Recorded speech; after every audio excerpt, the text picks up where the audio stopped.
A rede de túneis do Hamas sob a faixa de Gaza é um obstáculo assustador para qualquer força atacante. Mas essa cidade subterrânea moderna é o resultado de milhares de anos de inovação por dezenas de civilizações. As redes de túneis têm auxiliado nações e organizações em guerra, sobrevivência e mais para se adaptar a um mundo em mudança. Não é de se admirar que ir para o subterrâneo tenha se tornado uma metáfora, não para o desaparecimento, mas precisamente o oposto, para continuar a preservar e a perseverar diante da adversidade. E como você verá, as raízes da palavra minar não vêm de qualquer lugar também. Há 4.000 anos, os assírios se referiam aos túneis que construíam sob as fortificações inimigas para derrubá-las como minas. Neste vídeo, vamos levá-lo de volta às origens distantes das civilizações humanas, religiões, batalhas e eventos pioneiros de engenharia civil, e então retornar às fortalezas subterrâneas modernas vistas no Oriente Médio. A fascinante história da construção de túneis certamente vai te ensinar algo novo. Aperte os cintos, estamos indo para o subterrâneo! Antes de entrarmos nas primeiras tentativas organizadas de nossos ancestrais de criar espaços subterrâneos para todos os tipos de propósitos, vale a pena nos perguntarmos o que os levou lá em primeiro lugar. Imagine como deve ter sido para alguns dos nossos primeiros ancestrais descerem para cavernas e sistemas de cavernas, talvez se perdendo lá dentro ou levando tochas para baixo, e após uma jornada subterrânea, voltando para a luz do dia ou sob o céu estrelado da noite. Para nós, pode parecer claustrofóbico, até perigoso e isolante, mas a maior parte das evidências de nossas origens mais remotas, na verdade, vem de cavernas e sistemas de cavernas. Embora seja impossível dizer, nos cerca de 300.000 anos de nossa história como espécie, quando exatamente os humanos optaram por cavernas para se abrigar, ou para se envolver em música, dança, pintura e outras práticas rituais, uma coisa é certa: fomos criaturas que habitam cavernas por um longo período de tempo. Com o passar dos anos, encontramos exemplos cada vez mais antigos de pinturas rupestres pré-históricas mundialmente.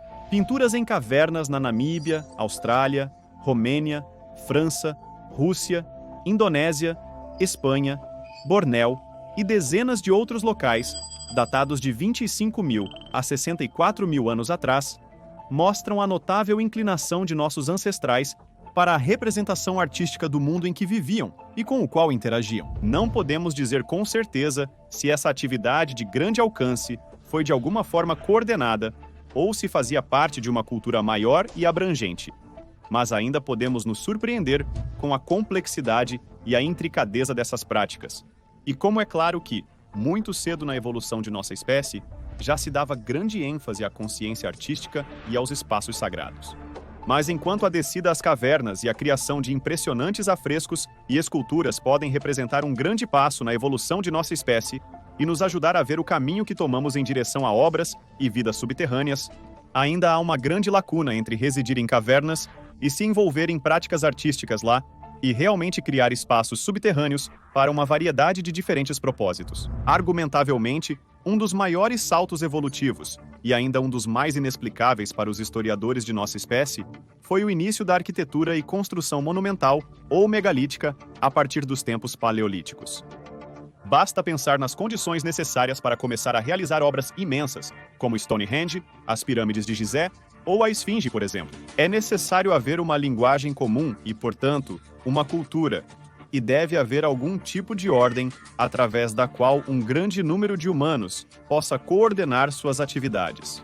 O que é impressionante para alguns historiadores é que algumas obras de arquitetura megalítica parecem anteceder a agricultura.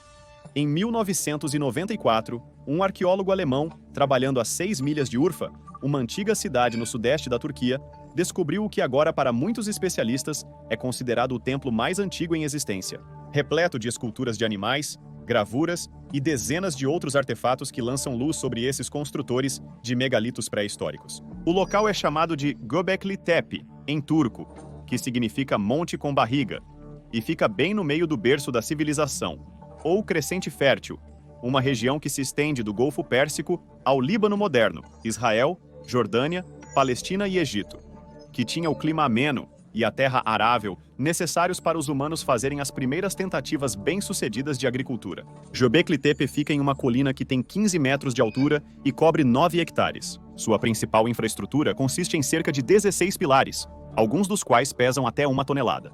Estes teriam sido cortados em outro lugar e içados pela encosta, uma tarefa massiva, para dizer o mínimo. O mais impressionante é que, após mapear o terreno e examinar a encosta, os arqueólogos perceberam que sua escavação de um acre compreendia cerca de 5% do total do local a ser escavado. Mas não foi apenas que eles mal arranharam a superfície, eles perceberam que toda a colina era, com toda a probabilidade, feita pelo homem.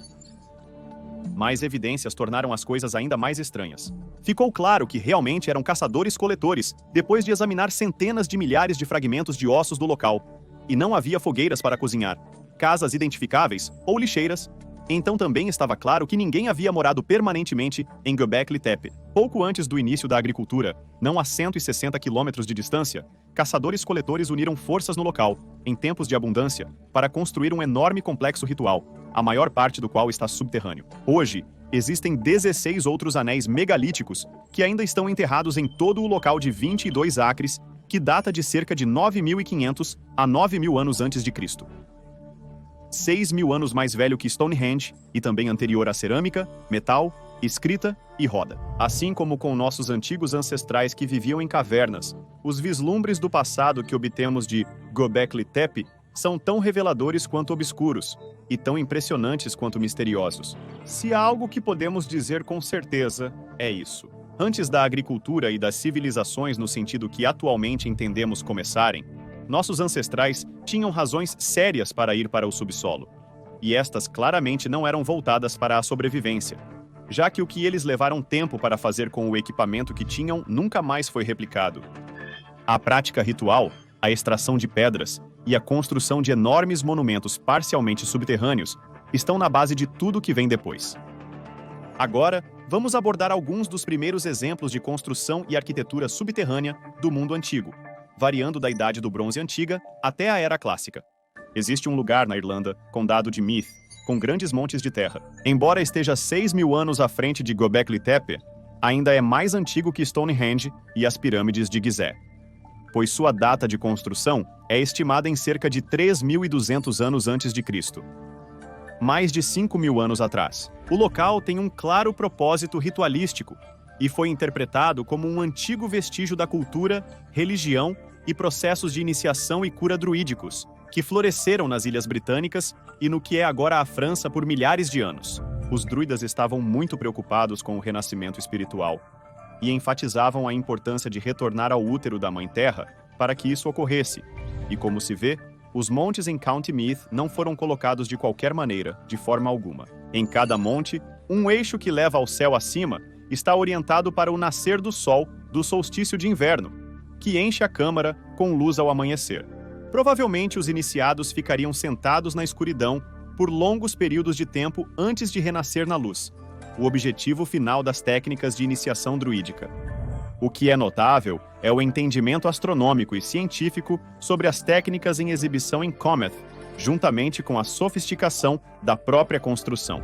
Independentemente do que o local pode ou não ter sido usado, ele revela, no mínimo, uma intenção impressionante e firme dos primeiros povos indígenas irlandeses de combinar obras terrestres e astronomia com o objetivo de desenvolver a experiência humana de estar subterrâneo, ou no útero para fins espirituais, sociais ou talvez relacionados à saúde. Agora, se os primeiros irlandeses estavam preocupados com o renascimento e a vida, para os primeiros egípcios, a coisa mais importante de todas era a imortalidade da alma após a morte corporal. Ou, para simplificar, a vida após a morte. Se os egípcios não inventaram diretamente a prática de enterrar os mortos, eles certamente foram alguns dos mais dedicados e sérios a respeito disso. O Egito era famoso em todo o mundo antigo por seus magníficos e impressionantes túmulos, construídos com o propósito de garantir aos reis e outras pessoas muito importantes da sociedade egípcia uma passagem segura pelo submundo. A primeira pirâmide foi construída em 2780 a.C. e projetada pelo arquiteto do rei Djoser-Imhotep. Isso seguiu mais de 1000 anos de cuidadoso sepultamento, usando montes em forma de banco chamados mastabas. E, de fato, o primeiro projeto de pirâmide de Imhotep envolveu uma cuidadosa empilhamento de 6 mastabas, menores e menores a cada nível, uma em cima da outra, para formar uma pirâmide em degraus. Embora isso por si só tenha sido um grande avanço na história da arquitetura monumental egípcia, foi apenas um pequeno passo em termos do que estava por vir. Em 1279 a.C., os egípcios construíram o túmulo de Seti I em Abidos, a primeira pirâmide a ser totalmente decorada e embelezada, por dentro e por fora. Só podemos imaginar o quão importante era a vida após a morte na sociedade egípcia, para que tanto tempo, recursos e meticulosidade artística fossem aplicados em uma escala tão grande. Porém, os egípcios não foram as únicas sociedades do Neolítico à Idade do Bronze inicial preocupadas com a morte. Na ilha de Malta, no Mar Mediterrâneo, existe uma estrutura subterrânea de origens pré-históricas. Foi descoberto em 1902 por trabalhadores da construção na cidade de Paola, que estavam escavando adegas e fundações para novos edifícios. O que eles encontraram foi um complexo de 32 câmaras, contendo os restos de um incrível número de pessoas, de 6.000 a 7.000, conforme é estimado hoje. Eles foram enterrados lá com presentes de obsidiana e ferramentas de sílex, joias consistindo em contas e pingentes de pedra, e figuras de argila e pedra de pessoas obesas e animais. É chamado de hipogeu de Hal-Saflieni, e acredita-se que tenha sido construído em 2500 a.C. Enquanto alguns acreditam que começou como um refúgio, os milhares de ossos humanos encontrados dentro de suas salas enigmáticas indicam que era um complexo funerário de certa forma, mas provavelmente era algo um pouco mais significativo do que isso. As Ilhas Maltesas são famosas por seus enormes templos de pedra pré-históricos, com cerca de 20 complexos de templos encontrados espalhados por toda a parte, e a maioria deles tem 2 ou 3 enormes estruturas megalíticas individuais. A datação por radiocarbono indica que foram construídos entre 3.500 e 2.500 a.C. Mas o que é mais impressionante do que qualquer coisa é a semelhança entre esses templos e o hipogeu na arquitetura, esculturas, entalhes, tinturas vermelhas usadas, e as figuras recorrentes de animais e figuras femininas obesas. Isso levou muitos arqueólogos a concluir que a Malta pré-histórica era caracterizada por um culto à fertilidade bastante fanático, mas o que isso indica é que, com toda a probabilidade, o hipogeu era uma necrópole, um lugar para prestar homenagens aos mortos, realizar rituais de morte e vida após a morte, e talvez até sacrifícios e oferendas. Mas existem outras características do hipogeu, que o tornam provável que era muito mais do que apenas um lugar para enterrar os mortos. Existe um buraco esculpido na parede em uma das câmaras do complexo, bem no fundo. É chamado de Sala do Oráculo, e quando as pessoas falam no buraco na parede, a voz é transformada em um eco que reverbera por todo o hipogeu. Existem algumas câmaras menores nos 3 níveis do complexo que claramente acumulam esses ecos. E se você ouvir os ecos de diferentes partes do hipogeu, perceberá que esses ecos são transformados em algo que soa muito como um batimento cardíaco. E assim como em County Neath, alguns eixos do complexo têm um alinhamento bastante incomum com o Sol equinocial. Isso é difícil de descartar como um acidente. Em um lugar repleto de enormes esculturas de pedra que rivalizam com as de Stonehenge em sua enormidade, com tetos tão intrincadamente esculpidos com espirais e tintas vermelhas, acredita-se que foram importadas da Sicília na época. Mais de 1000 anos depois, em 1200 a.C., arqueólogos acreditam que a construção começou em Chavin de Huantar, Peru, um antigo local de peregrinação que abrange 39.620 metros quadrados. Consiste em terraços, praças, estruturas de pedra cobertas e uma praça afundada. Mas isso não é tudo. 3 camadas de túneis subterrâneos, poços de ventilação, câmaras e galerias revestidas de pedra estão sob o local, repletas de obeliscos e estátuas esculpidas, exibindo também uma construção de alvenaria bastante intrincada e tecnicamente avançada. Em termos desta rede subterrânea sozinha, Chavin de Huantar é incomparável entre os sítios arqueológicos subterrâneos da América do Sul. Muitas características do local o relacionam a significados cerimoniais e culturais associados à antiga religião andina. A datação por radiocarbono de diferentes partes do local mostra que a maior parte da construção continuou até 750 a.C. e que continuou a funcionar como um local cerimonial até 500 anos antes de Cristo. Mas pelo ano 400 parece que suas funções religiosas já haviam cessado completamente. É notavelmente difícil juntar os eventos históricos que sustentam construções como Cometh, o hipogeu de Malta e Chauvin de Huantar no Peru, não apenas por causa de quão longe esses locais remontam, mas também por causa de quão pouca literatura existe sobre o assunto do período disponível para nós para referência cruzada. Outro problema enfrentado repetidamente pela arqueologia moderna é o trabalho descuidado feito pelos primeiros arqueólogos, que muitas vezes escavavam artefatos com pouca preocupação com a documentação do layout específico do local, como as posições de figuras, obeliscos, estátuas e outros pedaços de material culturalmente específico, que poderiam nos dar pistas sobre as funções e significados que foram incorporados nesses locais. Acontece, porém, que com as civilizações mesopotâmicas, nós sabemos muito mais. Há um antigo sítio perto da moderna Mossul, no Iraque, cujo nome antigo era Kalu, ou Nimrud. O primeiro assentamento conhecido neste local remonta a 6.000 anos antes de Cristo, mas nossas melhores informações sobre ele remontam aos séculos 8 e 9 antes de Cristo, quando era a capital do Império Assírio. Assim como os locais que discutimos, a rede de templos e palácios existentes em Nimrud, repleta de relevos esculpidos e estátuas de portais, ofereceu um tesouro de pistas sobre a religião e mitologia assíria, suas guerras e datas históricas, arte e arquitetura, que finalmente podemos comparar com nossa imagem da Assíria como é apresentada nos textos clássicos e bíblicos. Um dos pontos arqueológicos mais famosos de Nimrud é o Palácio Noroeste. Foi construído sob o rei assírio Assar-nashrapal II, que reinou de 883 a 859 a.C. Suas paredes são revestidas com enormes relevos de pedra baixo, esculturas em rocha em superfícies de pedra que produzem iconografia tridimensional.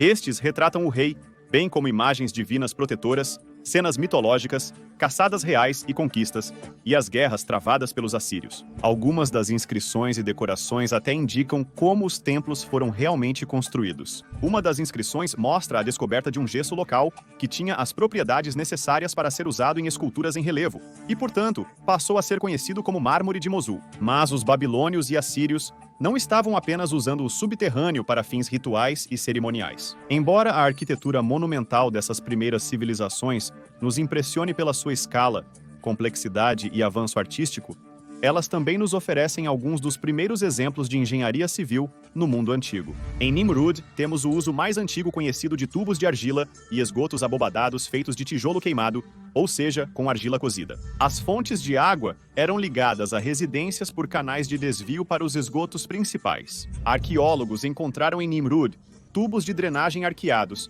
que conduziam a sistemas de esgotos subterrâneos. Em Bagdá, uma antiga cidade babilônica, arqueólogos também encontraram um canal subterrâneo feito de tijolos, um enorme fosso de drenagem inscrito com o nome de Nabucodonosor, um rei guerreiro que reinou sobre o Império Neobabilônico de 605 a 562 a.C.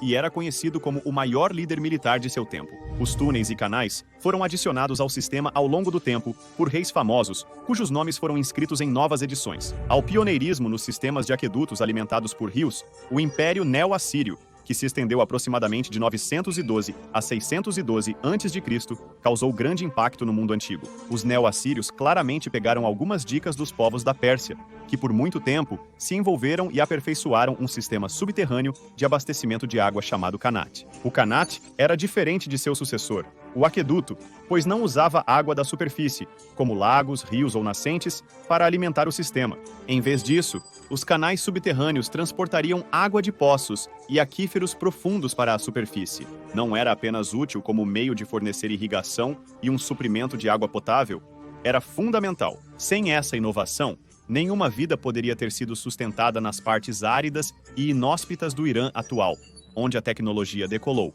Os persas literalmente tinham uma classe profissional de túneis, chamada mucanis, que eram extraordinariamente realizados em seu campo. Eles primeiro identificariam o que é chamado de leque aluvial, um depósito de sedimentos, cascalho, minerais e areia, que indicaria a eles a presença de água subterrânea abaixo. Então, eles cavariam um poço-mãe para alcançar o lençol freático. Geralmente, o poço-mãe iria cerca de 97 metros para baixo, mas o poço mais profundo registrado vai a uma assustadora profundidade de 300 metros. Uma vez no local, os mucanis verificavam se o aquífero possuía água suficiente para seus propósitos e começavam a trabalhar imediatamente. Eles traçaram um curso para o Qanat do poço-mãe até a superfície, levando em conta o gradiente de sua inclinação para baixo, para que o fluxo de água permanecesse constante e não agitasse o sedimento ou erodisse os túneis. Poços de ventilação foram escavados na construção para guiar as escavações e permitir a respiração dos trabalhadores. O Qanat mais antigo existente tem mais de 3.000 anos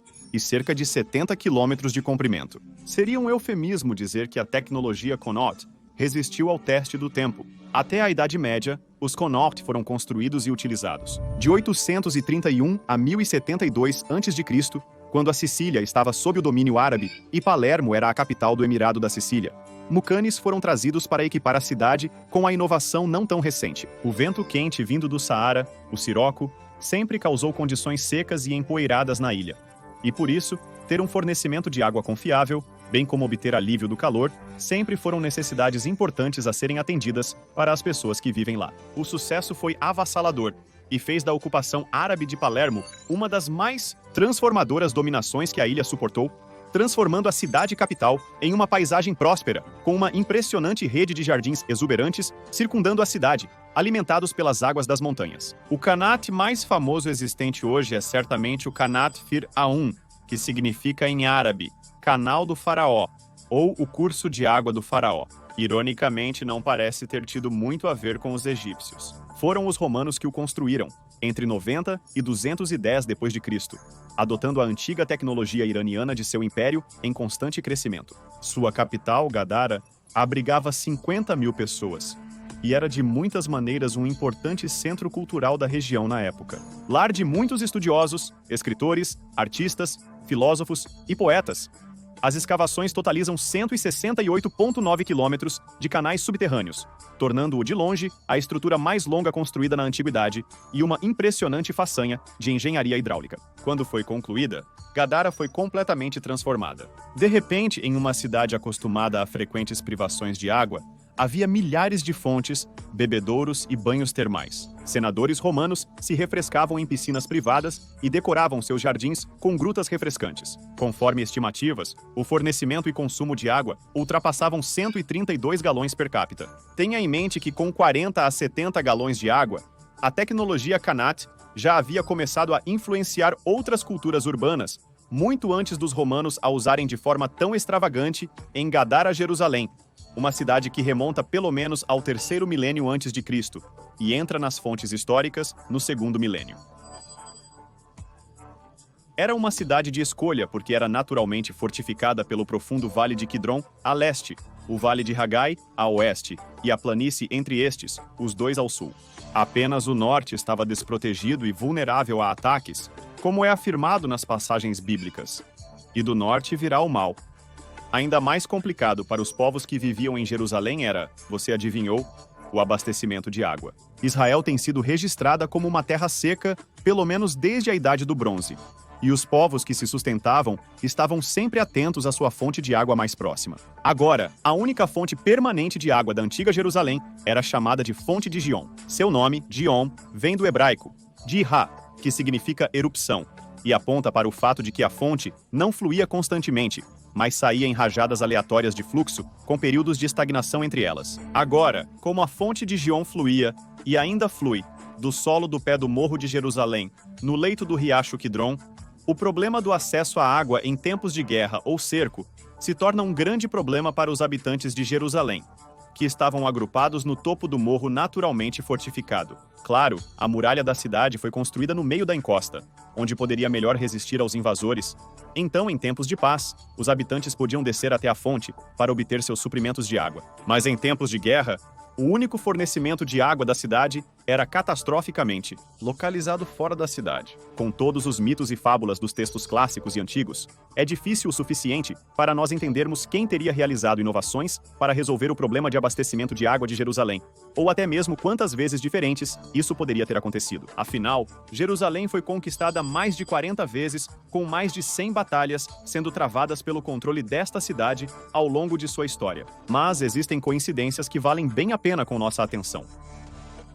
No 19º século, um pesquisador britânico chamado Charles Warren descobriu um eixo sob Jerusalém, um túnel diagonal talhado na rocha ao longo de uma rachadura natural. No seu final havia um eixo horizontal profundo, no final do qual, Warren supôs, jarros de água poderiam ser baixados até a fonte de Gihon abaixo. Ele propôs que tinha sido construído por volta de 1800 a.C. e abandonado em algum momento no século VIII a.C., quando o túnel de Ezequias de 548,8 metros foi escavado para transportar água da fonte para um local protegido no lado oeste da cidade. O eixo foi nomeado Eixo Warren, em homenagem ao homem que o redescobriu, e ele lança luz sobre uma tentativa inicial dos habitantes de Jerusalém de tornar sua cidade segura contra invasões internas e externas. Há, no entanto, um problema trágico.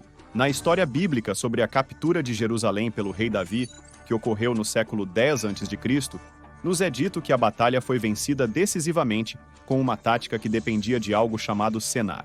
O significado completo da palavra não é exatamente claro, mas os especialistas a traduziram como um túnel de sarjeta e conduto de água. Se o túnel de Warren realmente é o senar bíblico, então é tanto o eixo construído pelos habitantes de Jerusalém para garantir o fornecimento de água para a Guerra de Cerco em 1800 a.C., quanto o próprio túnel com o qual Jerusalém foi finalmente sitiada pelos homens do rei Davi 800 anos depois. Um cerco tão fácil, após a infiltração astuta, que algumas fontes chamam de sem derramamento de sangue. Embora seja terrivelmente irônico, não podemos descartar os habitantes de Jerusalém da Idade do Bronze e do Ferro como ineptos ou pouco sofisticados. Era necessário uma capacidade de engenharia excepcional para trazer água externa de nascentes e escoamentos para a cidade.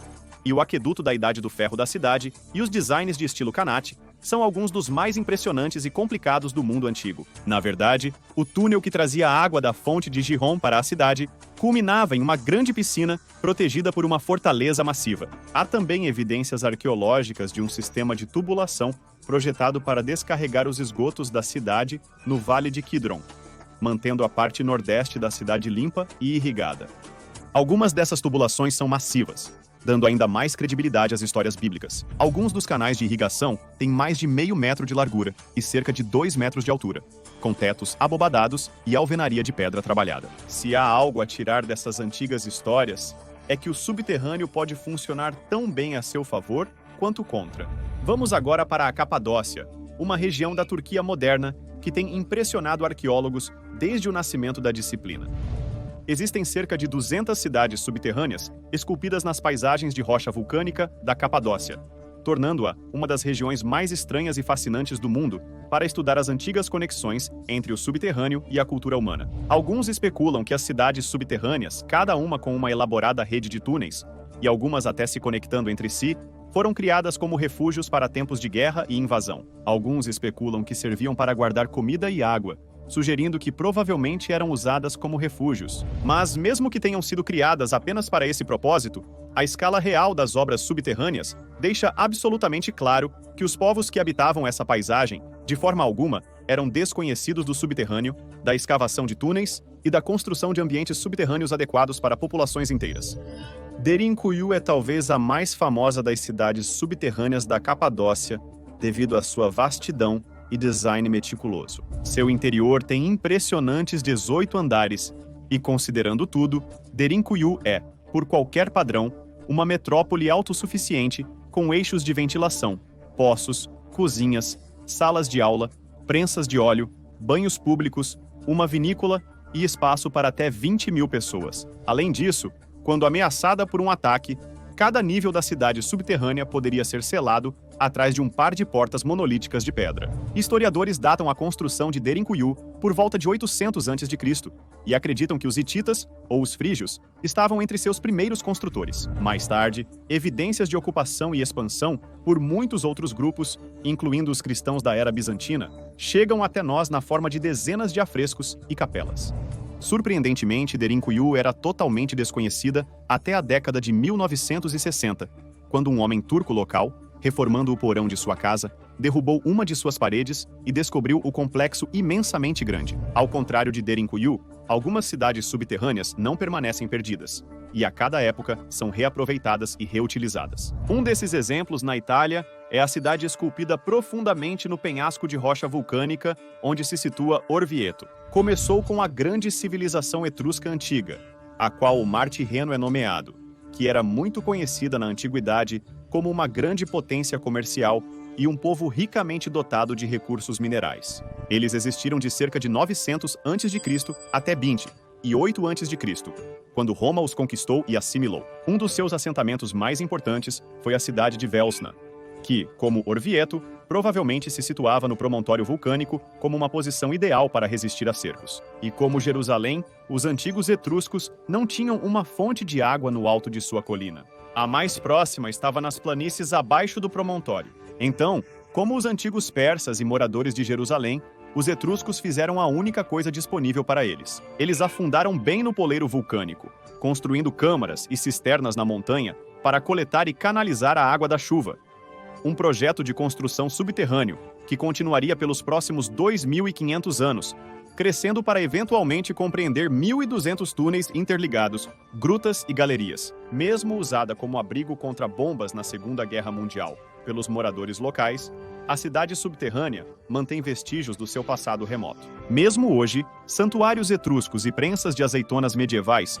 podem ser encontrados dentro do complexo incrivelmente intrincado, bem como cerâmica grega, moedas, joias, ornamentos e decorações de construção. Durante as escavações arqueológicas, uma inscrição foi encontrada em um dos santuários. Estava escrito: "O lugar celestial". Esta foi uma grande descoberta para os especialistas da civilização etrusca, já que o lendário Fanum Valtumni, ou Santuário Etrusco de Vertumna, era bem conhecido como o local mais importante e santuário federal da antiga Liga das 12 Cidades Etruscas. Todos os anos, este marco era o local de encontro para os reais de cada cidade, em um grande festival e encontro. À medida que a escavação continuava, mais templos foram encontrados, indicando que o complexo sob a antiga Velsna era de fato a localização do Fanum Valtumne, ou Santuário de Valtuna, como traduzido do latim.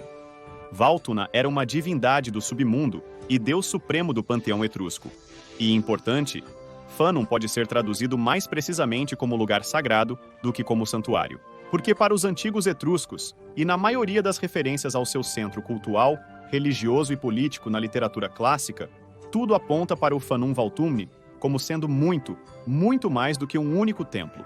Aqui, chegamos à confusão entre inovações tecnológicas baseadas em necessidades e as estranhas arquiteturas políticas e sociais do mundo antigo.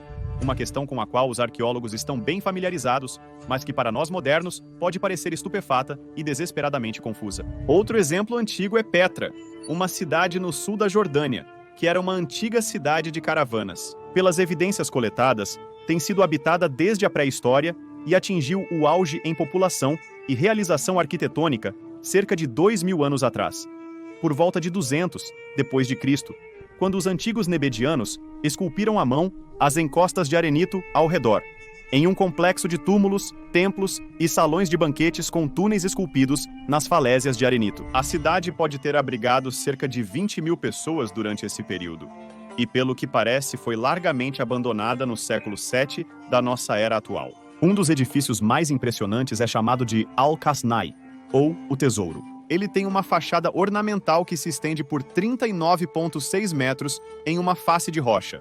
Petra permaneceu desconhecida e não descoberta pelos europeus até o século XIX, e hoje, com escavações ainda em andamento, estima-se que a grande maioria de suas ruínas ainda possa estar escondida no subsolo. Com o início da Era Clássica, sob as influências dos impérios grego e romano, a engenharia civil subterrânea continuou a avançar a passos largos. O que é fascinante sobre nossos antigos ancestrais não é apenas a dedicação com que se empenharam no trabalho, mas a longevidade da construção a que se comprometeram. Como inúmeros historiadores descreveram, a obsolescência planejada era um conceito totalmente inexistente no mundo antigo. Quando as coisas eram construídas, eram feitas para durar. Heródoto, bem conhecido como o pai da história como disciplina acadêmica, é uma de nossas melhores fontes sobre as realizações dos antigos. Ele descreveu o famoso labirinto subterrâneo do Egito, que até hoje permanece não recuperado. Ele também teve um grande elogio para as obras do povo grego de Samos, escrevendo em 440 a.C.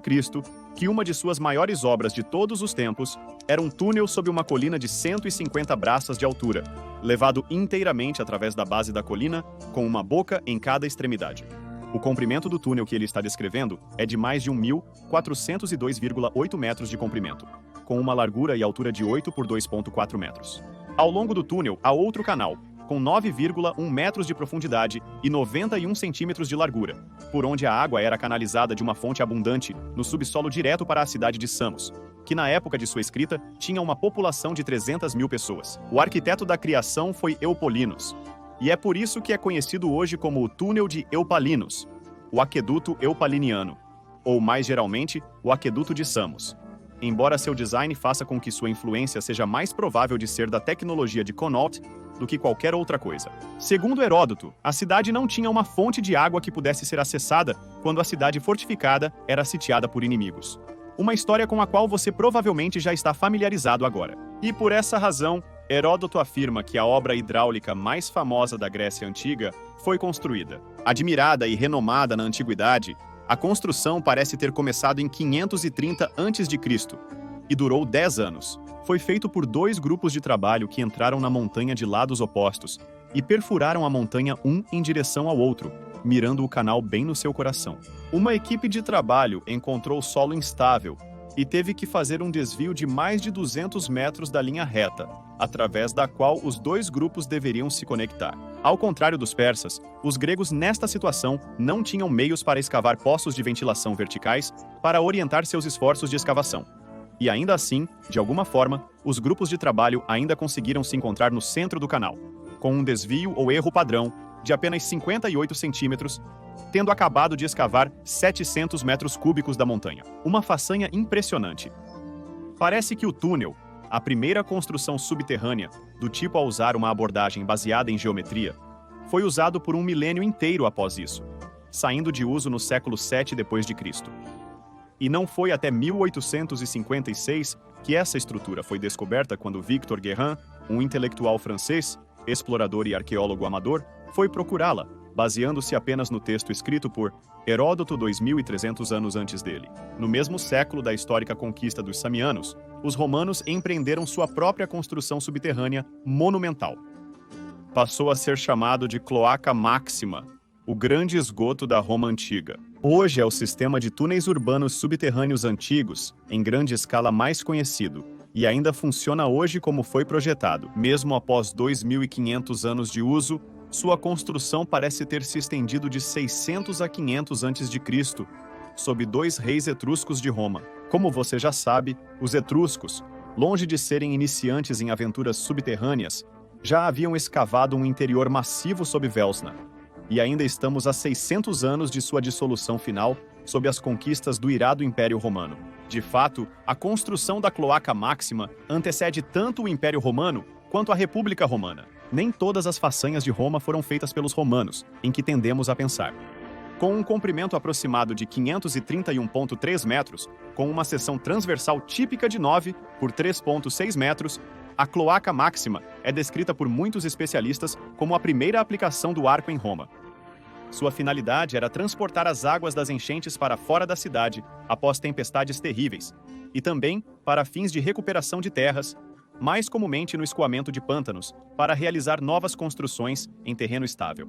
Foi também o início do método de tunelamento cut and cover em ambientes urbanos, uma técnica na qual os construtores cortavam uma trincheira do solo e depois construíam um túnel arqueado sobre ela para cobrir a trincheira, restaurando assim o solo da superfície ao seu estado original. A combinação da construção de corte e cobertura e arco abobadado, pioneira com a Cloaca Máxima, tornou-se o formato básico no século XIX para a adoção moderna de aquedutos e estruturas semelhantes a canais, bem como inovações como túneis de trem e metrôs, mostrando o quanto nosso mundo moderno e privilégios devem às descobertas históricas de nossos antecessores clássicos. A Cloaca Máxima foi imediatamente reconhecida como uma grande obra pública, mas mais importante, ela estabeleceu a base para Roma como um centro urbano capaz de resistir ao curso da história, crescimento populacional e densificação urbana. Tornou-se a espinha dorsal e o sistema esquelético da antiga Roma, determinando o crescimento e a florescência da Roma urbana,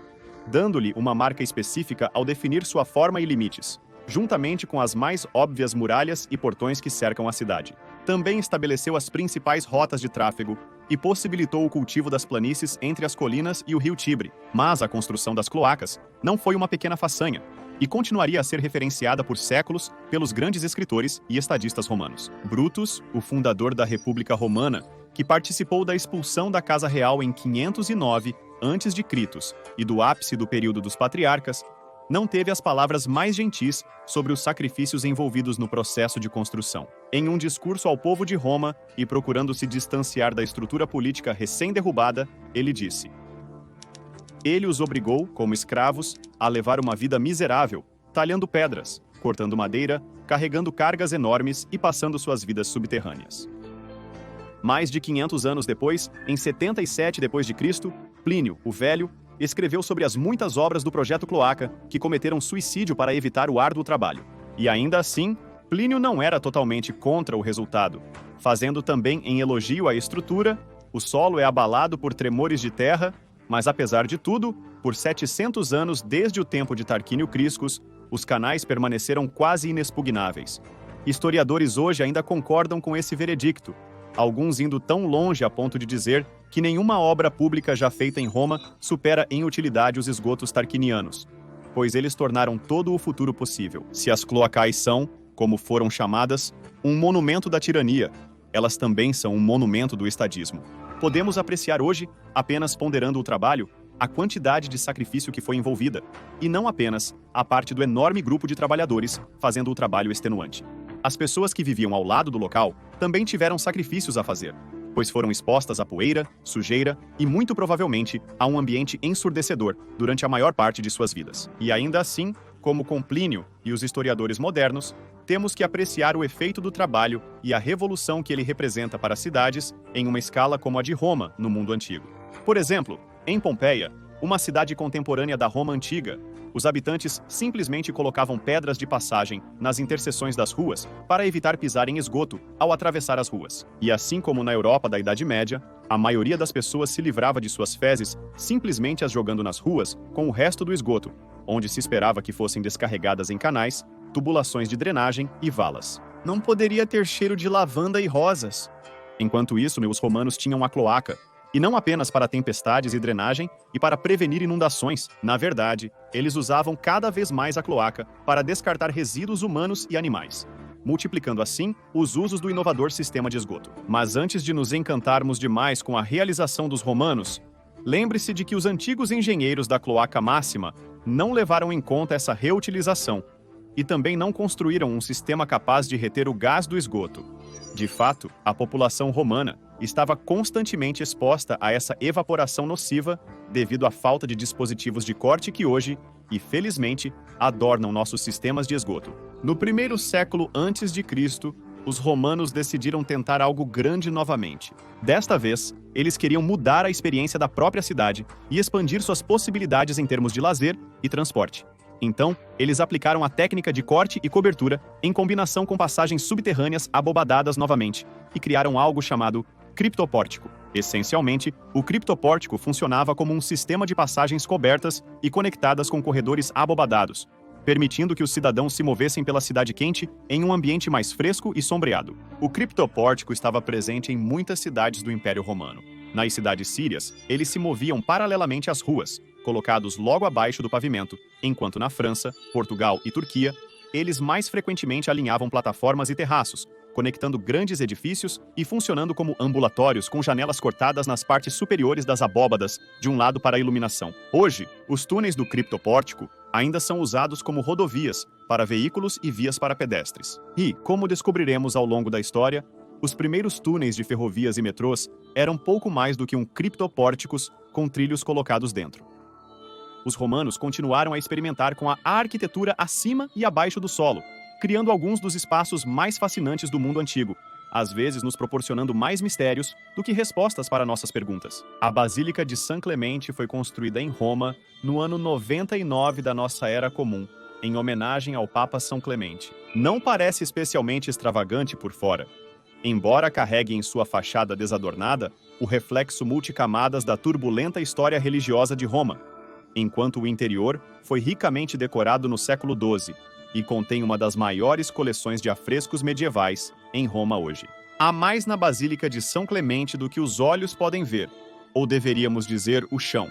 Abaixo da basílica há uma igreja inferior, talvez também uma basílica, que data do século IV e parece ter sido construída sobre a residência de uma antiga nobre romana. Enquanto isso atesta a construção literal das cidades ao longo do tempo, também chama nossa atenção para possíveis espaços esotéricos da vida romana, onde cultos realizavam suas cerimônias fora dos holofotes. Na verdade, a residência da antiga nobre sob a Basílica Inferior, aparentemente destruída no ano 64 d.C., parece ter sido claramente reutilizada pelos membros do culto a Mitras, que transformaram o espaço em um mitraium, criando tetos abobadados decorados com estrelas que evocam o céu noturno, um nicho para a estátua de Mitras e uma representação dele matando o touro, um ícone-chave do mitraísmo. Vamos recuar um momento e esclarecer o que tudo isso significa.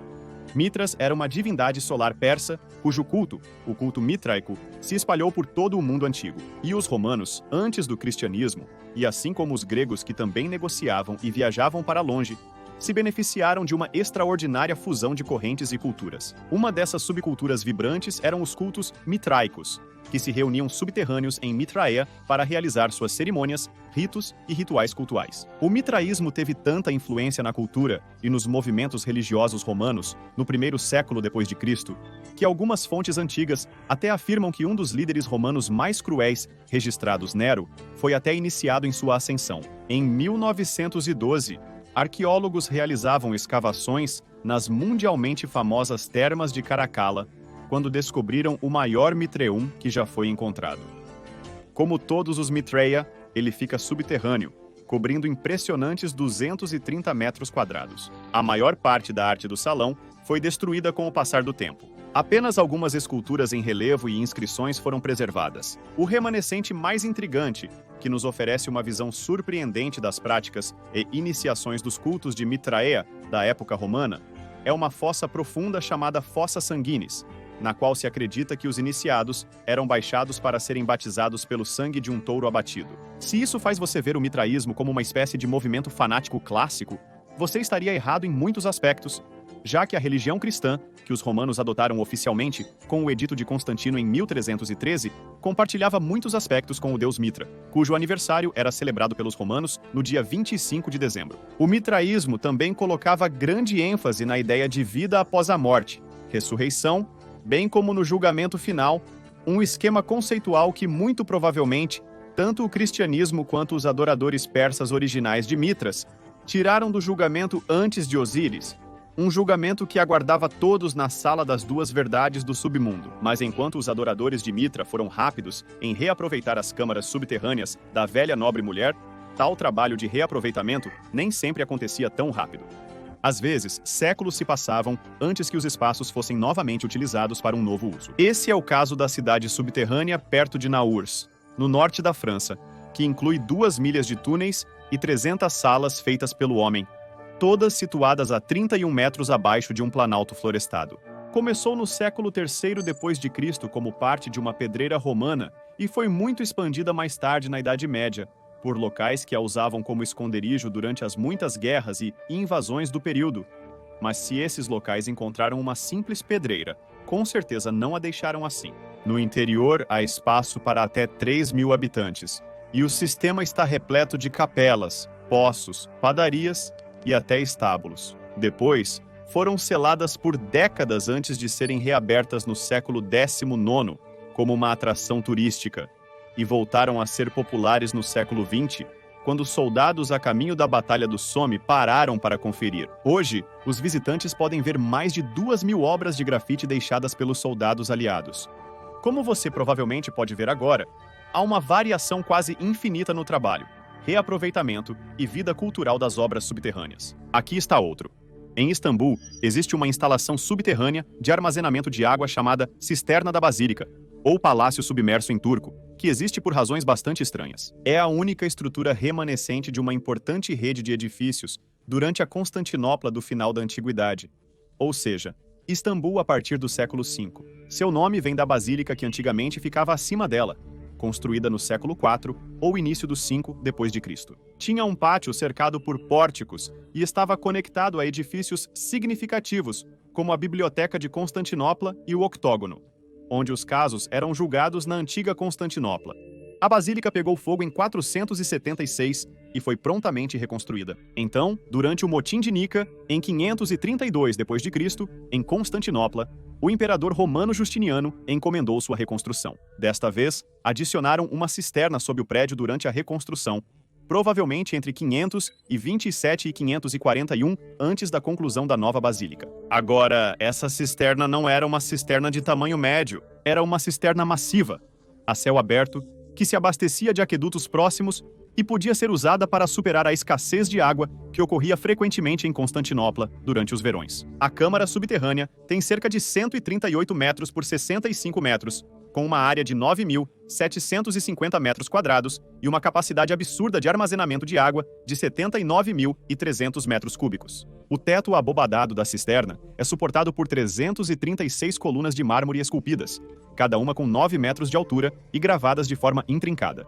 De acordo com os registros, Justiniano fez 7.000 escravos trabalharem na reconstrução do antigo edifício. Hoje, há apenas alguns metros de água presentes, mas acredita-se que ela fornecia água há muito tempo para as primeiras estruturas da colina de Constantinopla, mais notavelmente, o Grande Palácio de Constantinopla. Eventualmente, a existência da cisterna do tamanho de uma catedral caiu no esquecimento, e apenas os habitantes locais de Constantinopla, que regularmente tiravam água dela, poderiam levá-lo até lá. No entanto, ela voltou aos holofotes em 1565, quando o viajante francês Petrus Gillius escreveu sobre ela, descrevendo como ele andava entre as poderosas colunas e os peixes que ele viu nadando na água ao seu redor. Agora, você provavelmente está se perguntando em que ponto a engenharia de túneis e subterrânea estava sendo usada para fins de guerra e cercos de cidades. Mas não é tão fácil definir uma data exata. Sabemos, por exemplo, com base em esculturas assírias, que unidades de engenharia operando no reinado de Sargão da Acádia, um antigo rei assírio que reinou de 2334 a 2279 a.C., usavam estratégias de túneis para minar as muralhas das cidades inimigas. O que nos diz que a prática é de fato muito, muito antiga. Todo mundo conhece a antiga cidade de Troia, pelo nome desde que seu cerco pelos gregos, em 1250 a.C., foi imortalizado por Homero 2 séculos depois, em seu épico poema A Ilíada. O incidente mais famoso mencionado e o fator decisivo para vencer a batalha foi o cavalo de Troia, uma das maiores e míticas decepções da história antiga. Homero não menciona operações de escavação pelas tropas sitiadoras, mas, curiosamente, escavações arqueológicas no local, acreditado ser a antiga cidade de Troia, mostram numerosas passagens subterrâneas cruzando sob as muralhas da cidade, que possivelmente poderiam ter sido usadas como parte do assalto. Quando chegamos à Idade Clássica e às conquistas romanas, uma enxurrada de evidências aponta para os túneis como um fator importante na guerra de cerco, particularmente. Os romanos rapidamente dominaram a técnica de escavar túneis sob as muralhas inimigas de uma cidade para forçar uma brecha nas fortificações, criando espaços sob as muralhas construídas da fortaleza, apoiando-as com madeira e depois ateando fogo à madeira. Isso poderia acelerar consideravelmente o processo de um cerco para os romanos, que estavam acostumados a bloquear uma cidade até que uma rendição pudesse ser forçada, com as linhas de vida do inimigo se esgotando. O único problema era que, ao dominar a técnica de escavação de túneis, os romanos criaram uma das técnicas mais poderosas de contra-insurgências na história da guerra: a contra-escavação de túneis. Um exemplo antigo que temos disso vem do antigo historiador romano Políbio, cuja descrição do feroz cerco à cidade grega de Ambrósia nota que, assim que os gregos notaram os enormes montes de terra fora da cidade, seus comandantes começaram imediatamente a cavar uma trincheira dentro de sua muralha fortificada e paralela a ela. O que os gregos fizeram a seguir ainda está sendo usado, claro, de uma maneira um pouco diferente hoje.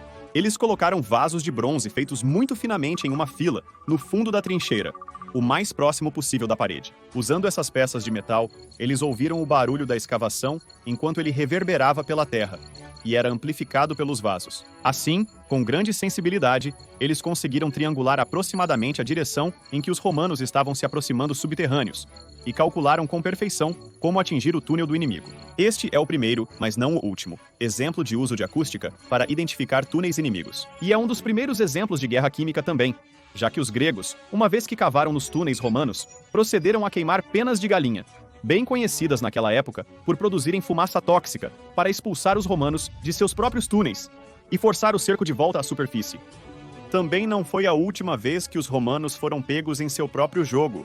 Na Grande Revolta Judaica de 66, 70 d.C., judeus perseguidos se refugiaram em mais de 450 cavernas na Terra Santa, escavadas nas montanhas, para se esconder e atacar os legionários romanos. Os romanos enfrentariam isso novamente em sua luta nas fronteiras do Reno e Anug na Europa, contra tribos germânicas que cavaram trincheiras conectadas por túneis, e a partir destes, emboscaram os soldados romanos desavisados. Mas isso não é tudo.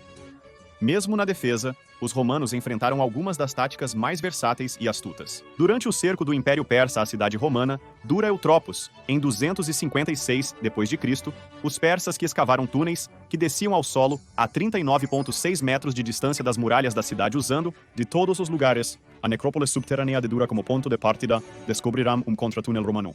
O que os persas fizeram então foi encher o túnel romano com piche e enxofre e atear fogo para asfixiar os soldados dentro. As evidências arqueológicas do local mostram cristais de betume no túnel, um petroquímico naturalmente ocorrente, semelhante ao alcatrão, que teria feito o fogo ser rápido e quente. Pode ter sido uma tática tão brutal que alguns arqueólogos acreditam que o soldado persa, encontrado no final do túnel, agarrando a garganta, foi o que puxou o gatilho e enfrentou o contra-ataque fatal da guerra química. Porém, nem sempre os romanos estavam no lado perdedor da escavação de túneis. Muitas lendas contam que algumas cidades sob bloqueio dos romanos se renderiam assim que notassem montes de terra recém-cavada na área circundante. Tal era o temor que as escavações de túneis romanos poderiam provocar nos inimigos. Táticas como essas, usadas pelos assírios e gregos, persas e romanos, povos judeus e tribos germânicas, nunca realmente saíram de moda. Dezenas de anos depois, durante o cerco francês ao Château Gaillard, em 1203, um castelo construído pelo rei inglês Ricardo Coração de Leão, soldados franceses tentando minar as fortificações do castelo continuavam batendo nas robustas paredes defensivas habilmente colocadas bem abaixo do solo pelo rei Ricardo. Mas tudo mudou quando eles invadiram uma calha de toalete desprotegida que se esvaziava em uma capela dentro do castelo. Os soldados franceses escalaram a calha e os defensores do Château Gaillard, pegos de surpresa, não tiveram chance alguma. Mas a Idade Clássica deu lugar à Idade Média. As pessoas continuaram a construir maravilhas subterrâneas, em vez de simplesmente mudar para o subterrâneo para insurgências ou cercos. No século XIV d.C., a cidade capital do Império, Vijayanagara, Hampi, era a segunda mais populosa do mundo, depois de Pequim. E pelos relatos deixados por viajantes persas e europeus, era fortemente fortificada, próspera e rica. No entanto, curiosamente, este próspero centro do mundo oriental saiu da memória coletiva por 400 anos após seu abandono. Somente na década de 1980, os arqueólogos descobriram o enorme complexo de templos que eles haviam criado, incluindo seu templo mais famoso, o Templo Subterrâneo de Shiva, que, embora ainda em grande parte submerso e misterioso, ainda nos ofereceu muitas esculturas, estátuas e murais para análise, e seu santuário interno como uma sala cheia de enormes pilares que são esculpidos de forma requintada e alcançam todo o caminho até o teto. Durante a Primeira Cruzada, uma ordem monástica conhecida como Cavaleiros Hospitalários, dedicada ao tratamento dos doentes e feridos, construiu as Salas dos Cavaleiros em Acre, Israel, uma cidade portuária e entrada para a Terra Santa. Um grande complexo, parte da cidadela dos Hospitalários, foi inteligentemente construído sob a prisão do Castelo de Acre. É composto por uma sala de jantar, muitos salões interligados, uma masmorra e uma antiga igreja gótica. Em 1187, quando o exército muçulmano conquistador retomou a Terra Santa dos Cruzados, o local foi em grande parte destruído, apenas para ser reconstruído durante a Segunda Cruzada. Hoje, apenas 16,4 quilômetros quadrados deste tesouro arqueológico de 3 andares foram escavados. Quem sabe quanto ainda resta para ser descoberto?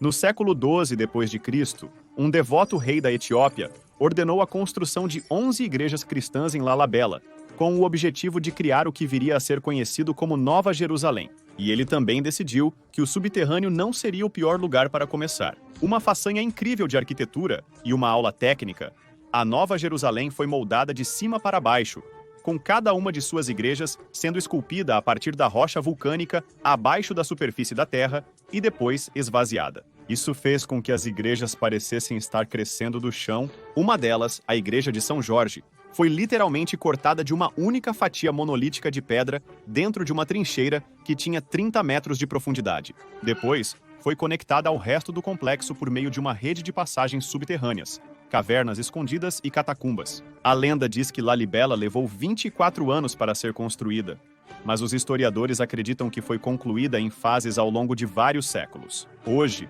o local ainda é sagrado para a Igreja Ortodoxa Etíope, e seus locais de adoração subterrâneos atraem até 100 mil peregrinos todos os anos. Outra maravilha subterrânea surgindo das profundezas, a mina de sal Wielika, na Polônia. Localizada nos arredores da capital moderna, Cracóvia, é um enorme complexo subterrâneo de salas, passagens e estátuas que remontam ao século XII, assim como Lalibela. A diferença, no entanto, é que originalmente os mineiros desceram para criar este complexo em busca de sal de rocha. À medida que os séculos avançavam, a Simina expandiu lentamente em um labirinto de galerias e túneis que se estendem por mais de 1 quilômetro abaixo da terra. Usando os depósitos naturais de cristais de sal na mina, os trabalhadores construíram capelas, lustres, estátuas e baixos relevos.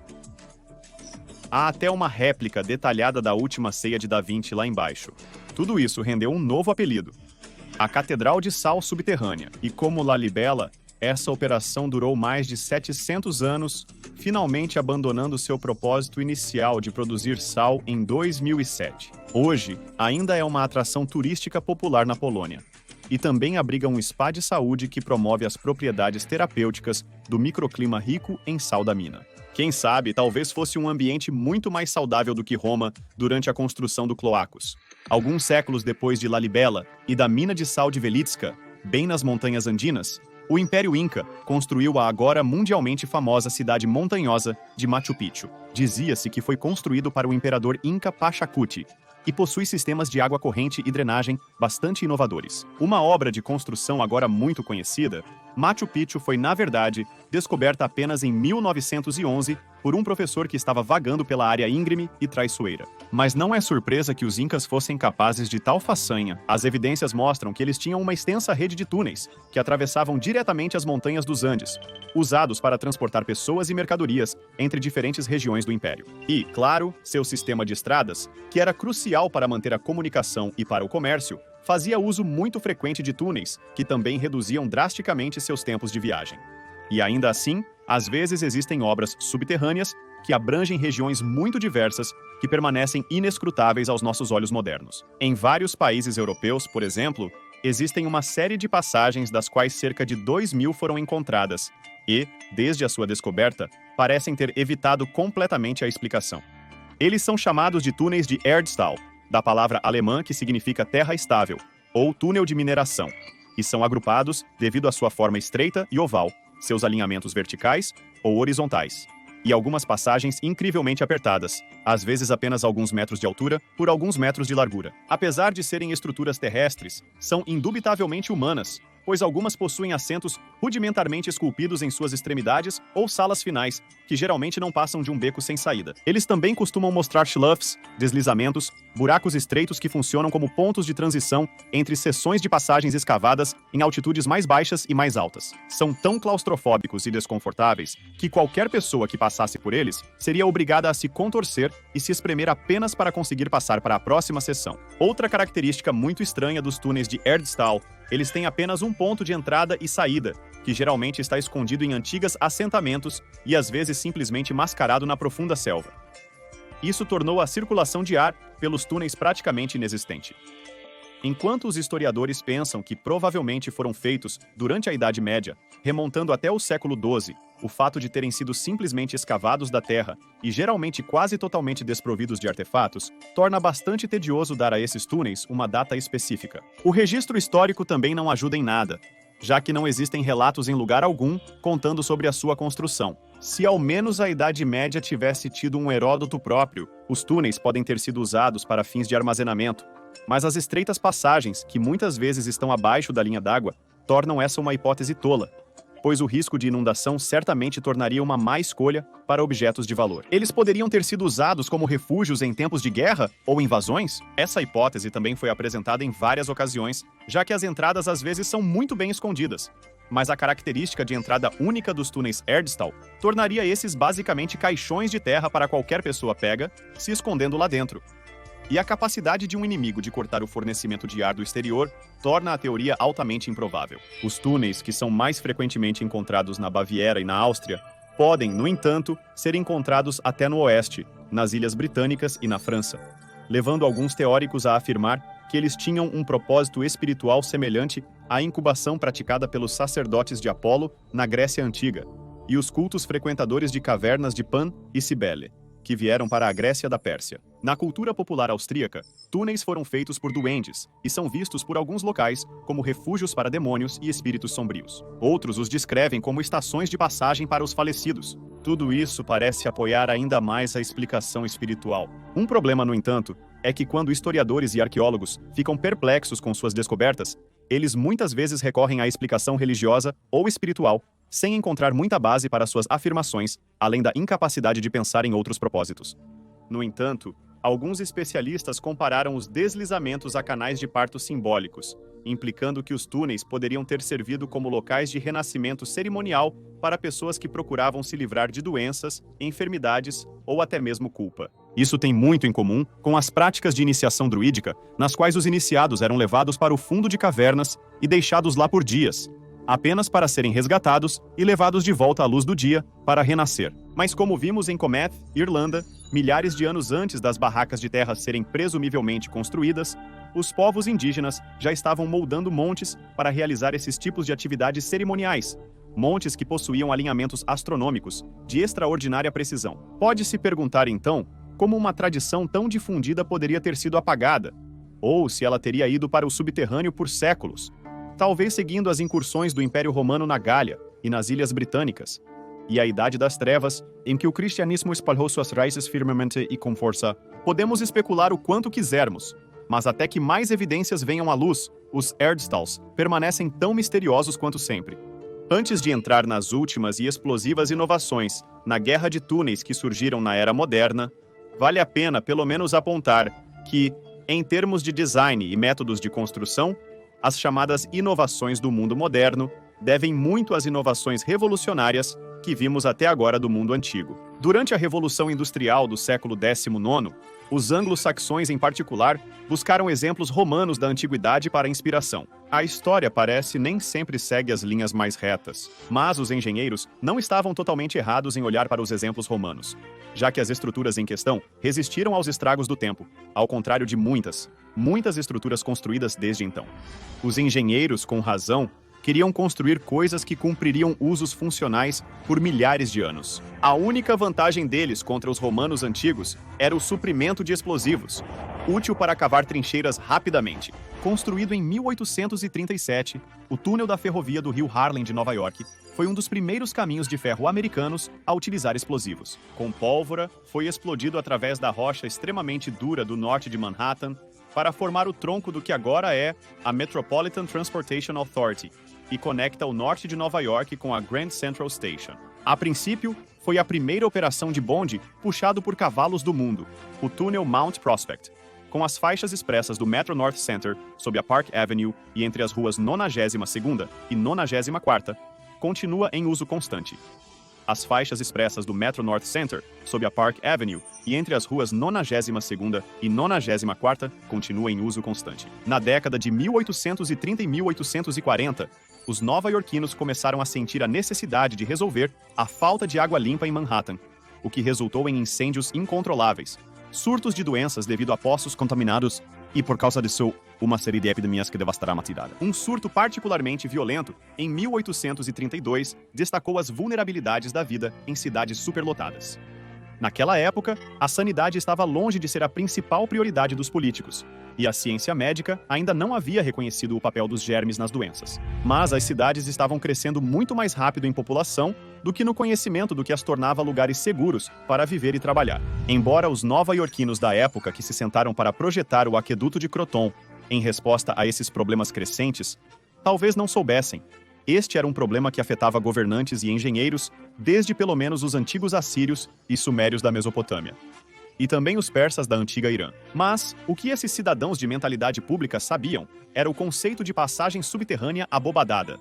Então, o aqueduto que construíram para transportar água do condado de Westchester para Manhattan foi projetado exatamente como a antiga cloaca máxima romana, bem como o criptopórtico, com uma grande seção transversal de 7,5 por 2,7 metros.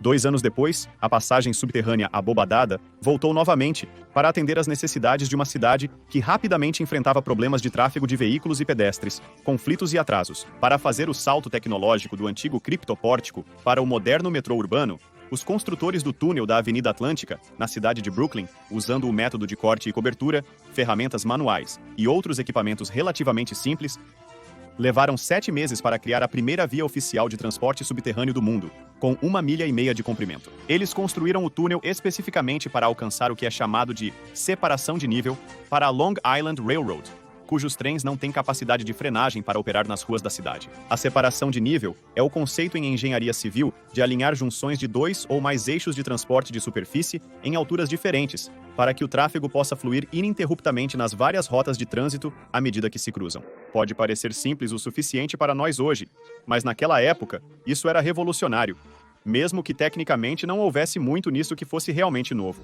Agora, de volta ao mundo moderno, ainda cheio de guerras, insurgências e resistências. Veremos como os usos subterrâneos mudaram de algumas maneiras, e em outros, como eles não são diferentes do passado. A imagem, como sempre foi com túneis no subsolo, é bastante complicada. Vamos começar em 1853, com a construção do túnel de 3.335,8 metros quadrados sob Nápoles, a Galeria Borbonica. Foi construído pelo governante Bourbon Ferdinand II, que temia uma revolução dos napolitanos, e, portanto, encomendou a construção de uma passagem subterrânea grande, o suficiente para que as tropas e os cavalos passassem sem obstruções e o mais rápido possível do Palácio Real para os quartéis militares. Enquanto o túnel foi usado novamente na década de 1930 para armazenar veículos apreendidos e contrabandeados que a cidade famosamente apertada não tinha espaço, e então novamente durante a Segunda Guerra Mundial, como um abrigo antiaéreo para muitos napolitanos. Isso foi finalmente selado na década de 1950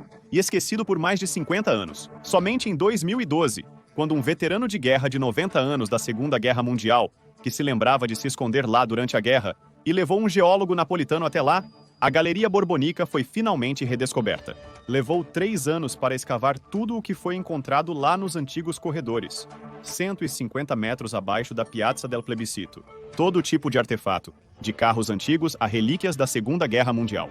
Mas enquanto a Galeria Borbônica nunca cumpriu seu propósito original, alguns túneis da era industrial que o fizeram nunca puderam ser vistos novamente. Durante o cerco de Petersburg, em julho de 1864, bem no final da Guerra Civil Americana, o Regimento da União da 48, muitos dos quais eram mineiros experientes das regiões de carvão antracito da Pensilvânia, passou um mês cavando um túnel horizontal de 152 metros em direção e sob as linhas e fortificações confederadas, e então túneis de 2 lados, ou derivações de 22,86 metros cada, ao longo das linhas inimigas. Eles então encheram essas derivações com 4 toneladas de pólvora e, em 30 de julho, às 5 horas da manhã, eles explodiram a bateria confederada, junto com todo o regimento de infantaria, fazendo uma cratera de 51,8 metros de comprimento, 80 de largura e 30 de profundidade.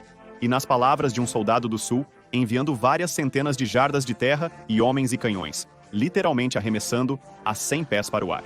Mas as tropas da União que pretendiam dar continuidade ao ataque surpresa, em vez disso, correram direto para a cratera, e foram os confederados que se alinharam em suas laterais e despejaram tiros nos soldados indefesos e presos, levando finalmente a uma vitória confederada. O comando da União ficou bastante envergonhado com essa derrota, que passou a ser chamada de Batalha da Cratera. Com Grant escrevendo em suas memórias pessoais, o esforço foi um fracasso estupendo e efetivamente encerrou a carreira militar do general Ambrose Burnside, que entregou sua renúncia em abril do ano seguinte. Embora essa seja talvez a tentativa mais catastrófica de tal tática, de maneira alguma é a mais recente disponível. Durante a infame Batalha do Somme da Primeira Guerra Mundial, sapadores franceses, alguns dos quais podem ter passado pelo complexo subterrâneo de Naars a caminho, cavaram 22 túneis em 18 meses sob as trincheiras alemãs em Messines com Schäterich. Apesar dos alemães terem encontrado um dos túneis, os sapadores completaram eficazmente os 21 poços restantes com 450 toneladas de trinitrotolueno. Na véspera da detonação, o major-general britânico Charles Harrington disse à sua equipe: "Senhores, talvez não façamos história amanhã, mas certamente mudaremos a geografia." E ele estava certo. A explosão soprou todo o cume da crista, enquanto pulverizava 10.000 soldados alemães. Foi tão enorme que o primeiro-ministro britânico da época, David Lloyd George, ouviu a explosão de todo o caminho desde a Downing Street em Londres. E embora este tenha sido claramente o uso mais dramático da guerra de túneis durante a Primeira Guerra Mundial, era uma tática comumente usada, já que a guerra de trincheiras formava uma parte tão integral da estratégia de ambos os lados. A Primeira Guerra Mundial tornou os exércitos permanentes muito mais vulneráveis, graças a inovações como tanques terrestres, artilharia capaz de disparar granadas de alto explosivo e aviões e militares nacionais precisando de novas maneiras de lidar com esses problemas recorreram a uma tática antiga. Eles foram para o subterrâneo.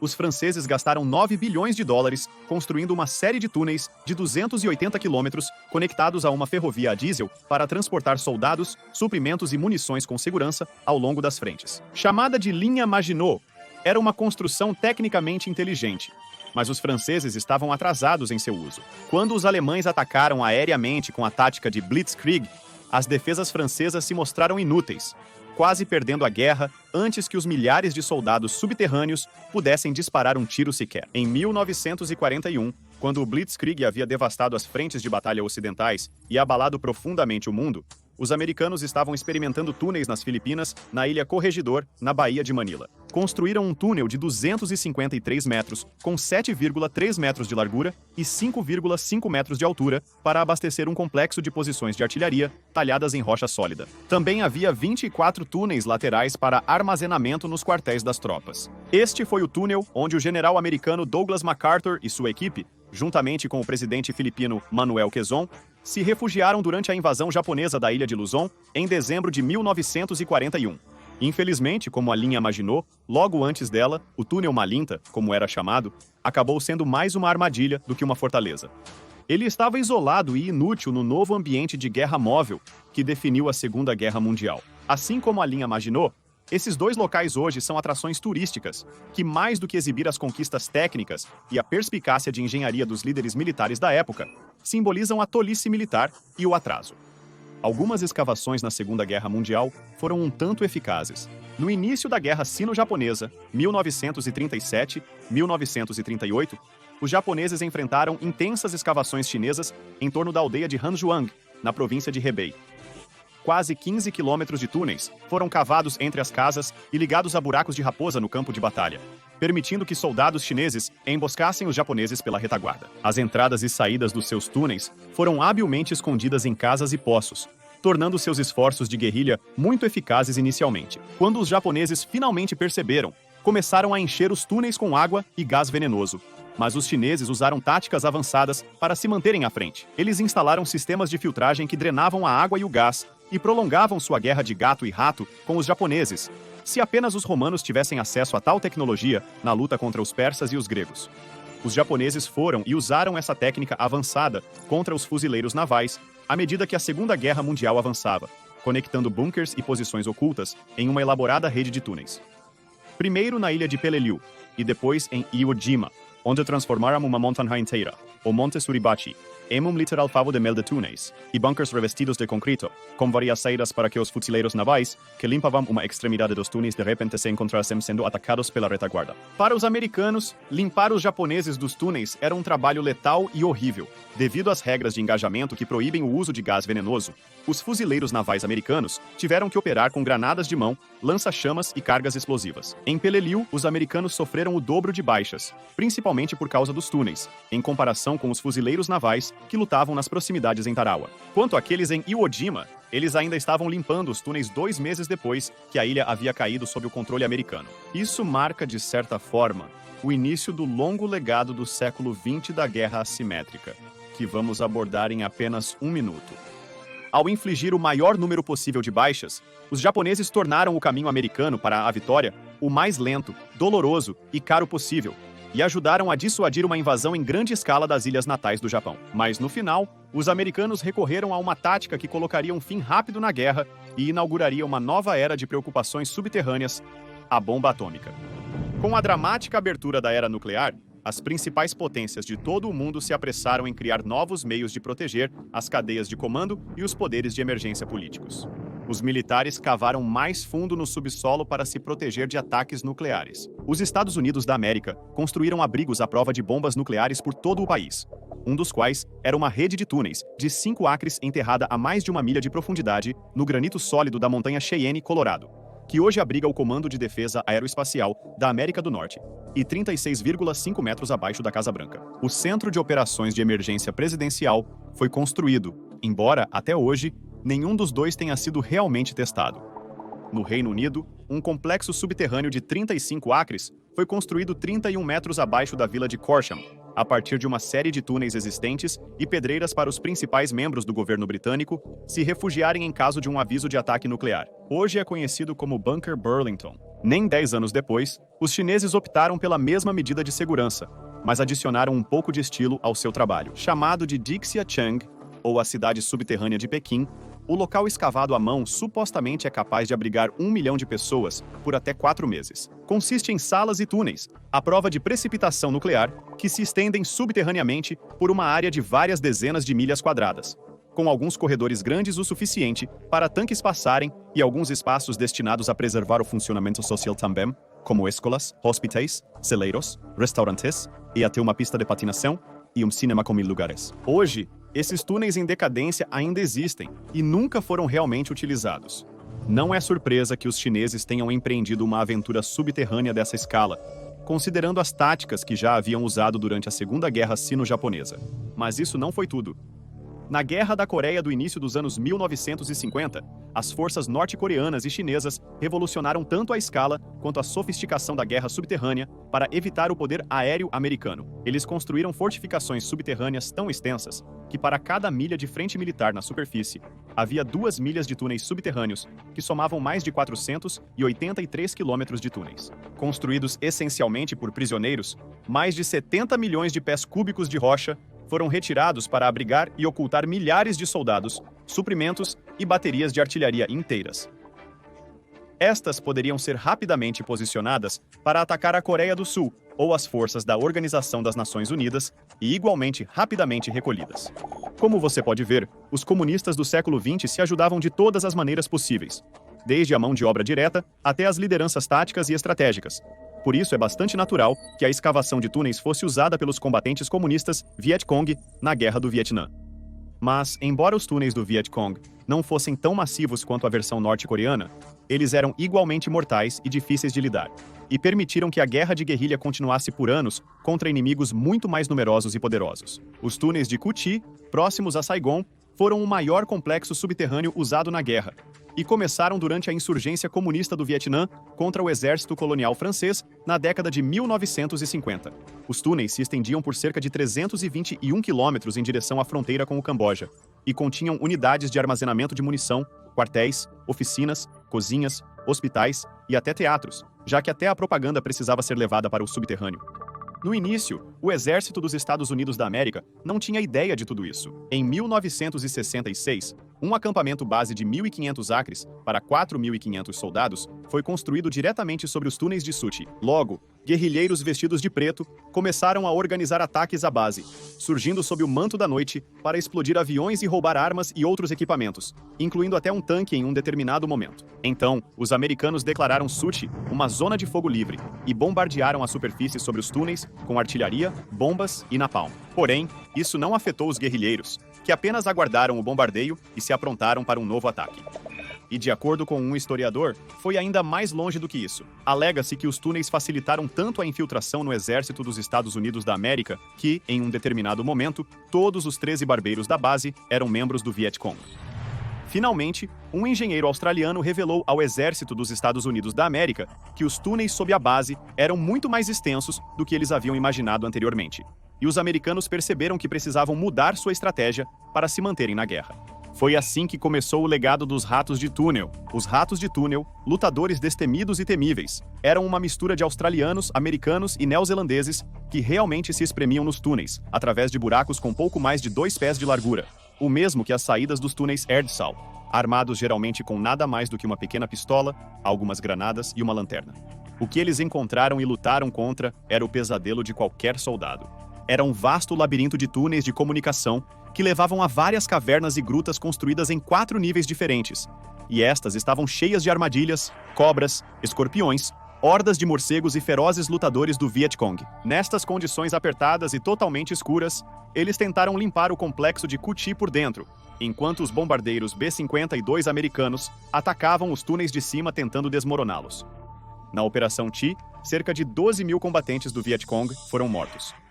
Apesar de bem-sucedida, A segurança do complexo de túneis só começou quando os Estados Unidos da América se retiraram da guerra. Até hoje, os vietnamitas honram os ratos de túnel como o inimigo mais resistente e imortal que já enfrentaram. Não apenas os túneis de Cu Chi ainda existem hoje, como foram realmente reativados pelos vietnamitas em 1978 durante a invasão chinesa. E no mesmo período da invasão chinesa, os norte-coreanos voltaram a investir em esforços de tunelamento mais uma vez. Os líderes de Pyongyang pareciam ter desenvolvido um gosto por túneis, e para se prepararem para outra invasão da Coreia do Sul, eles projetaram complexos de túneis que se estendiam por baixo e através da zona desmilitarizada entre os dois países, que havia sido criada no final da 1953 e tinha a intenção de servir como uma zona tampão entre os dois países para evitar que o conflito eclodisse novamente.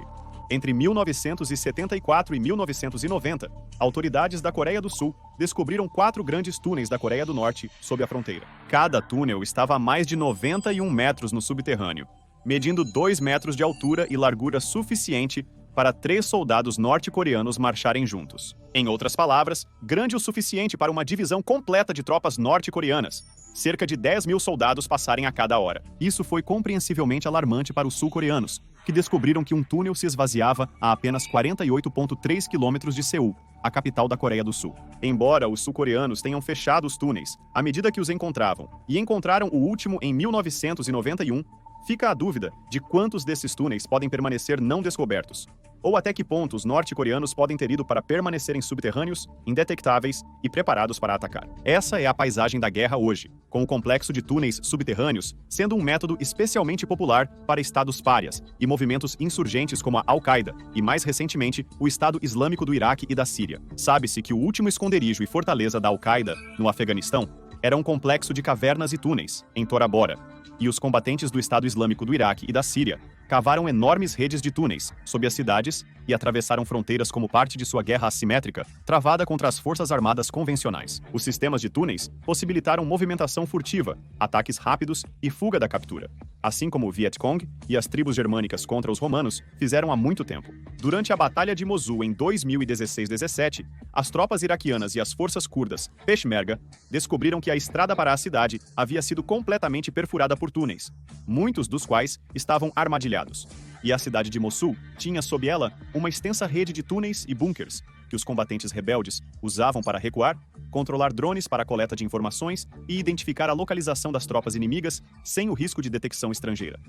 Uma situação semelhante foi revelada em Fallujah, onde túneis foram novamente usados por combatentes do Estado Islâmico, do Iraque e da Síria para evadir drones de vigilância inimigos, granadas de artilharia e ataques aéreos liderados pelos Estados Unidos da América. Para evitar que drones e satélites coletassem informações das suas escavações, os combatentes ocultavam a terra escavada em casas vizinhas, e os túneis eram sofisticados em construção e acabamento. Muitos possuíam luzes elétricas, dormitórios, papel de parede florido e cozinhas improvisadas. O coronel Fala Lobadai resumiu bem a situação quando disse: "É como se estivéssemos lutando 2 guerras em 2 cidades. Existe uma guerra nas ruas e uma cidade subterrânea onde se escondem. Agora é difícil considerar uma área libertada, porque, embora controlemos a superfície, o Estado Islâmico do Iraque e da Síria aparecerá do subsolo. Como a Guerra do Vietnã e instâncias mais recentes de guerra assimétrica nos mostraram, esse novo estilo de travar guerra pode levar a conflitos sem fim e exigem respostas inovadoras e soluções mais diretas do que o uso de força e guerra. É irônico que a região na qual o Estado Islâmico do Iraque e da Síria Al-Qaeda e agora Hamas estão usando para a guerra subterrânea também seja a primeira região na qual tais meios de guerra foram usados. Mas, com essa ironia, também vem uma amargura e sensação de perda, já que também é a região na qual se sabe que a civilização humana começou a florescer, graças ao precioso patrimônio que foi descoberto desde então. Mosul foi quase completamente nivelada na terrível batalha que ocorreu em 2016, e a antiga cidade próxima que já discutimos neste vídeo, a segunda capital do Império Assírio Nimrud, está em ruínas. Quando o Estado Islâmico do Iraque e da Síria invadiu Mosul em 2014, alguns habitantes da cidade imploraram para que deixassem a profunda história do Iraque em paz. Mas seus apelos foram ignorados. Vídeos surgiram mostrando combatentes demolindo esculturas inestimáveis e entalhes em pedra, usando tratores, marretas e ferramentas elétricas. O que eles não destruíram com explosivos, como se já não fosse o suficiente, eles derrubaram à mão. De acordo com alguns especialistas, 60% das escavações em Nimrud agora se foram. destruídas e não documentadas. A entrada em arco para o famoso Palácio Noroeste Assírio é a única coisa que resta, cercada por um monte de escombros. Por quase 2 séculos, arqueólogos fizeram tudo o que podiam para extrair lições do nosso passado profundo do local. E agora, pouco resta para examinar. E algumas das mais famosas esculturas colossais que resistiram ao teste do tempo agora estão demolidas. Hoje, estima-se que uma rede de túneis com 483 quilômetros de comprimento, controlada pelo Hamas, percorre grande parte de Gaza. Muitos desses túneis são reforçados com concreto, equipados com eletricidade e comunicações. Possuem estoques de comida e água e são grandes o suficiente para comportar pequenas reuniões de pessoas e permitir a passagem de veículos. Especialistas militares de Israel afirmaram que os complexos podem ter até 61 metros de profundidade em alguns lugares. Parece que essa rede, embora provavelmente dependesse de túneis pré-existentes, expandiu-se massivamente a partir do início dos anos 2000, quando o Hamas decidiu que seu uso poderia ser aperfeiçoado. Já em 2001, insurgentes usaram o crescente sistema de túneis para detonar uma bomba sob o posto militar israelense. Em 2006, o mesmo sistema foi usado no sequestro de um soldado israelense, que permaneceu cativo por 5 anos. Em 2007, quando o Hamas assumiu o controle de Gaza, a construção de túneis parece ter se expandido rapidamente e se tornou integral à estratégia do grupo de minar Israel. Sob a superfície terrestre, poderiam secretamente guardar armas, treinar combatentes, alojar centros de controle e manter prisioneiros. Mas isso não é tudo. Em 2014, o uso do túnel foi expandido para incluir a possibilidade de penetrar nas fronteiras israelenses e atacar postos de controle de fronteira. Os túneis também podem servir como escudos humanos, pois, segundo autoridades israelenses, os principais centros de controle estão localizados sob o Hospital Al-Shifa, em Gaza, tornando-se a decisão política errada eliminá-lo de cima por razões óbvias. Os funcionários também afirmam que o Hamas usa túneis sob escolas, hospitais e mesquitas para servir como esconderijos. As autoridades egípcias e israelenses tentam há anos bloquear os túneis, pois o fluxo transfronteiriço de militantes e mercadorias ilegais representa um problema de segurança para as primeiras, e o sistema de túneis é uma ameaça à segurança interna das últimas. Mas, além do domínio da especulação, o sistema de túneis do Hamas é referido por alguns como o metrô de Gaza, por um motivo bastante óbvio. Ele corre sob uma das áreas mais densamente povoadas da Terra. Segue-se que qualquer tentativa de destruir, entrar ou desmontar os túneis necessariamente levará à demolição de locais civis e outras infraestruturas acima do solo, sem mencionar as próprias populações civis. Israel se envolverá em contra-túneis?